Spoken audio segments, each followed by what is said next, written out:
صبح بخیر تماشابینان عزیز، همه کس هستین خوبین. روزی سعید جمعه به همه شما مبارک باشه.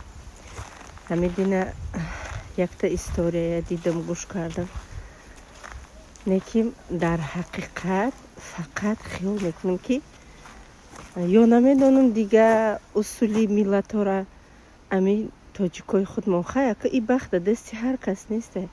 مقصد خداوند خودش اگر همین مبادا که یک زن شوی تاجیک دیگرش جدا شوند، او شو کودکی یا گناه های کودکی او را میبره را آوازه میکنه، او راز دیلی که او زنک در او شو کدگیه چون چی تهمت های دیگرش میکنه. به خدا به حضیق شدم ده همین مردک هایی که مقصد خیلی نشید زندگیتون جدا میشه، چی در کنه که همین 100 تهمت دیگره او در سری همون زنک میبنده که علاقه شما حیاتی او را سوزانده بگیم. تمام شما مرده که علاقه او زنک اوژه دلشکسته زندگی میشه.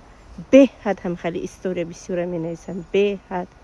برام مردک های عزیز پیش از اونه که یک دختری مردم هم خیلی میکنه فکر کنه پگه شما را فرزند داره، ای جگر بنداتون بعد خداوند نشانتون میتیه. خداوند هیچ کس به بخت نکنه، خداوند همه را به بخت کنه. در این روزی سعید جمعه دعا میکنه.